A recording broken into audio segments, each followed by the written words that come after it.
You've heard me talk about mindset a lot, and it is super important. So I wanted to do a video, It's All in Your Head. Interesting title. And let me give you a couple of illustrations, and then we're going to talk about how it applies to you. So I want to show you a couple of images.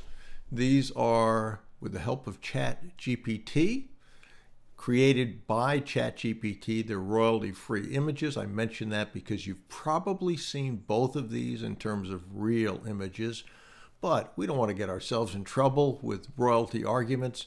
So guess what? ChatGPT could help me out with that. So the first one is a horse being tied to a chair. Believe it or not, and you've probably seen this in pictures of westerns or movies where they pull up in front of the saloon and they park their horse and they throw a little tiny leather strap around basically a log, and that keeps the horse there. Now the horse could easily rip that apart and off they would go. In this image, the horse could easily carry off that chair. But it's all in your head. It's all in the horse's head as well. So the horse thinks that that chair is going to keep him there. And as long as he does think that, guess what? That's the reality of the situation. That horse will stay there tethered to that tiny, flimsy chair because he thinks that it will keep him there. Okay, so it works. Conversely, and you've probably recently seen this video, I think it was in Poland, a 50-pound deer, male deer, pushing around a 1.7-ton rhino. I think it was a zoo. Now, you know anything about deer? You know, sometime during the year, the does go into heat or estrus, what they call it, estrus.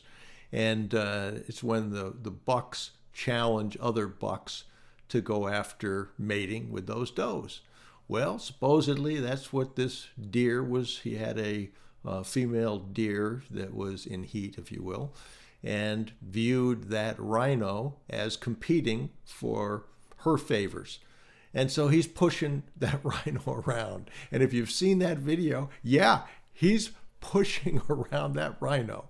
Now, is that the smartest thing that deer ever did? I don't know if it is or isn't. But according to what we've seen in that video, he was successful in pushing that rhino around. Maybe the rhino thought he was playing. I don't know. But that shouldn't have happened, right? The reality of the situation would be that the rhino could make short work out of that 50-pound deer, with the rhino being 1.7 tons, which is more than 3,000 pounds. So, but the rhino and the deer both had thoughts in their head that governed their behavior. The deer didn't know that he couldn't do it, so he did it. So how does this relate to you? I've had tons of mentees that have said, well, why would anyone want to work with me? You know, I'm inexperienced. I've never done this before. I won't be able to attract the big hitters. I won't be able to attract a law firm or an accounting firm on a success-oriented fee basis. And oftentimes their board members don't know they can do that either. But they convince themselves, a little bit with my help, certainly, that they can do that. And so they are usually successful in getting either a fully discounted fee on failed or non-completed transactions and some premium on success. When it comes to acquisitions, well, why would they want to do anything with us? We haven't done an acquisition yet. So they think, well, there's no point in calling that person, whether that's an acquisition, whether that's a board member, whether that's a law firm, big law firm. No, they wouldn't do anything with me. Again, it's all in their head. So, as Henry Ford said, whether you think you can or think you can't, you're right. Boy, that is true. I have tons of mentees that have ended up doing things that first they didn't think that they could do. Sometimes they had to teach themselves that it was possible. Or that their board members, and particularly with professional fees, this happens, their board members didn't think that it could be done. And I always say to them, yeah, we did it, stick around, you'll learn some other things too. And you will become more confident with your successes. You will realize, hopefully, that other people have been down this path that you're going down and been successful. And much like Roger Bannister, who ran the first 4-minute mile, people thought wouldn't happen. You know, person can't run a 4-minute mile. And when he did that, it showed people, yes, this is doable. It can be done. And I forget the number. I think it was like 59 the next year ended up running a 4-minute or sub 4-minute mile. So super important. When you sell something, you have to sell it to yourself first. You have to convince yourself what you're doing is reasonable. Seller finance is one example of that. Why would a seller end up agreeing to seller finance? And we've talked about what those reasons are that will give the seller an advantage in selecting seller finance. And the first sale you have to make is to yourself.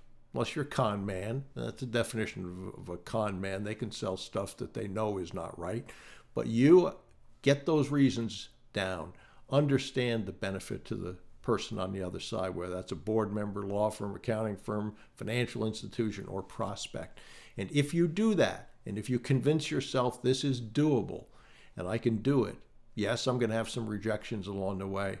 You will be much more like that little deer pushing that rhino around and much less like the horse that's tethered to the chair thinking that it will hold him there. So guess what? It holds him there.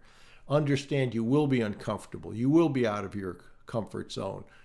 But those things can be overcome and you will, in time, expand your comfort zone. So I hope this cartoon example helps you. You might want to print them and post them somewhere to remind you, but it's a valuable lesson. Convince yourself first, believe it, and then go and achieve it.